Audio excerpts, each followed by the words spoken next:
నెలకి 50,000 నుండి 60,000 ఆదాయం రన్ టైలర్ యాప్లో ఆర్డర్ కంప్లీట్ చేసి పేమెంట్ పొందండి.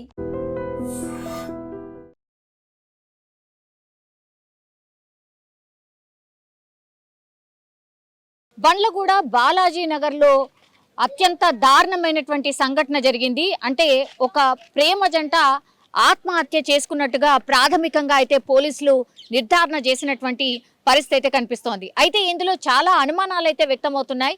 అసలు వీళ్ళది ఆత్మహత్య లేకపోతే హత్య అనే కోణంలో కూడా పూర్తి స్థాయిలో విచారణ చేస్తున్నారు పోలీసులు.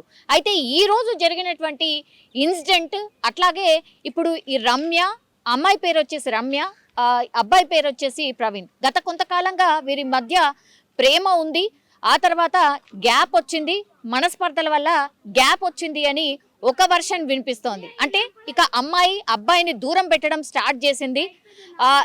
రీజన్స్ ఏవైనా కావచ్చు. ఈ మధ్య కాలంలో ప్రేమ జంటలు చాలా సిల్లీ రీజన్స్కే బ్రేకప్ చెప్పుకుంటున్నటువంటి పరిస్థితుల్లో ఇప్పుడు రమ్య ప్రవీణ్ మధ్య నిజంగా గతంలో ఉన్నటువంటి ప్రేమ ఉందా లేదా అనేది ఒక కోణం. ఇంకో కోణం ఏమో రమ్య వాళ్ళ తల్లిదండ్రులకు యాక్చువల్లీ ఈ ప్రవీణ్ అనే అబ్బాయి ఇష్టం లేదు కాబట్టి రమ్య మ్యారేజ్ చేసుకుంటాను ప్రవీణ్ అని చెప్పినప్పటికీ కూడా తల్లిదండ్రులు ఒప్పుకోలేదు.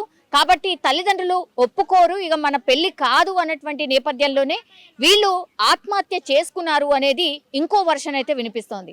అక్కడ మనం చూడొచ్చు స్పష్టంగా రమ్య వాళ్ళ తండ్రి రోధిస్తున్నటువంటి పరిస్థితి అయితే కనిపిస్తోంది. రమ్య వాళ్ళ ఇంటి దగ్గరనే ఇన్సిడెంట్ జరిగింది. ప్రవీణ్ రమ్య వాళ్ళ ఇంటి దగ్గరికి వచ్చిన తర్వాత వీళ్ళిద్దరి మధ్య మాట పెరిగింది. ఇద్దరు అరుచుకున్నారు, గట్టిగా మాట్లాడుకున్నారు అన్నటువంటిది ఇంకో వర్షన్ కూడా వినిపిస్తోంది.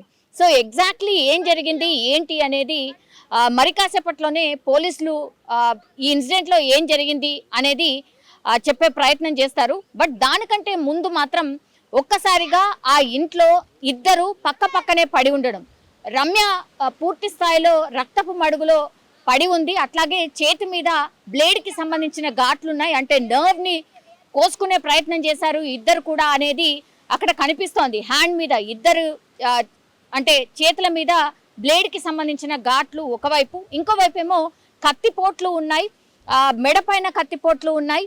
ఆమెను పొడిచిన తర్వాత ప్రవీణ్ ఆమెను పొడిచిన తర్వాత ఆ తర్వాత తానే పొడుచుకొని ఆత్మహత్య చేసుకునే ప్రయత్నం చేశాడు అనేది ఇంకో వర్షన్ వినిపిస్తోంది. నిజంగానే వీళ్ళిద్దరి మధ్య మనస్పర్ధలు ఏర్పడిన తర్వాత రమ్యకు ఇష్టం లేకుండానే బలవంతంగా ఆమెను పెళ్లి చేసుకోవడమో లేకపోతే మాట్లాడించే ప్రయత్నమో బెదిరించే ప్రయత్నం చేయడానికే ప్రవీణ్ వాళ్ళ ఇంటికి వచ్చాడా, లేదంటే వాళ్ళిద్దరికీ ఇష్టం ఉంది, రమ్య వాళ్ళ పేరెంట్స్కి ఈ ప్రవీణ్ అనే వ్యక్తితోని మ్యారేజ్ ఇష్టం లేదు కాబట్టి ఇంకా చచ్చిపోవడమే బెటర్, ఇంకా మనని ఎవరు అర్థం చేసుకోరు అన్న డిసిషన్కి వచ్చిన తర్వాత ఇద్దరు ఆత్మహత్య చేసుకున్నారా అనేది ఇది తేలాల్సిన అవసరం అయితే కనిపిస్తోంది. కానీ ఈ మధ్య కాలంలో చాలా ఇన్సిడెంట్స్ ఇట్లాంటివే జరుగుతున్నాయి.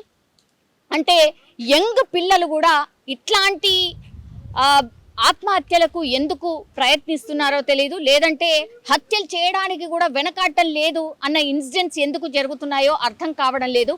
చాలా క్షణికావేశంలోనే డిసిషన్స్ తీసేసుకుంటున్నారు, ఇంకా లైఫే లేదు, లైఫ్ ఇంతే, ఇంకా ఎండ్ చేసుకోవడమే బెటర్, ఇట్లాంటి థాట్స్తోనే వెళ్ళిపోతున్నారు. సో టీనేజ్ వాళ్ళ మానసిక పరిస్థితి నిజంగానే చాలా ఆందోళనకరంగా ఉంది అని చాలా మంది ఎక్స్పర్ట్స్ కూడా చెప్తున్నటువంటి పరిస్థితి. కానీ వరుసగా ఇట్లాంటి ఇన్సిడెంట్లు జరగడం, అట్లాగే క్రైమ్కి సంబంధించిన వార్తలు పెద్ద ఎత్తున బయటికి వస్తూ ఉన్నాయి, పెద్ద ఎత్తున ఈ మధ్య కాలంలో జరుగుతున్నాయి. కాబట్టి ఇవి నిజంగానే ఆందోళన కలిగిస్తున్నటువంటి విషయం.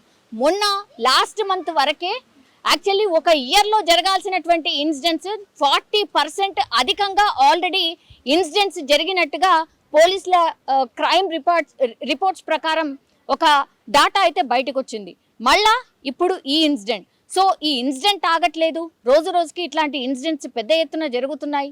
మరి ఏం జరుగుతుందో ఏంటో అర్థం కావట్లేదు అనేది కూడా ఇంకో వర్షన్ వినిపిస్తోంది. కానీ ఈ ప్రేమ జంట యాక్చువల్లీ వీళ్ళిద్దరు కూడా ప్రేమించుకున్నారు. బట్ వీళ్ళిద్దరి మధ్య మనస్పర్ధల వల్ల ఇదా జరిగిందా, లేదంటే రమ్య వాళ్ళ పేరెంట్స్ ఒప్పుకోరన్న దాంతోని వీళ్ళు ఆత్మహత్య చేసుకున్నారా, ఈ విషయాలు అయితే పోలీసుల విచారణలో తేలే అవకాశం అయితే కనిపిస్తోంది.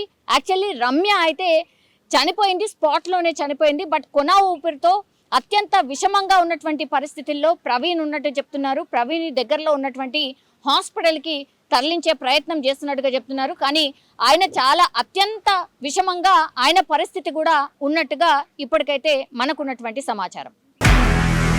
నిజంగా ప్రస్తుతం ఉన్నటువంటి సమాజం దేనికి ప్రయారిటీ ఇస్తుంది?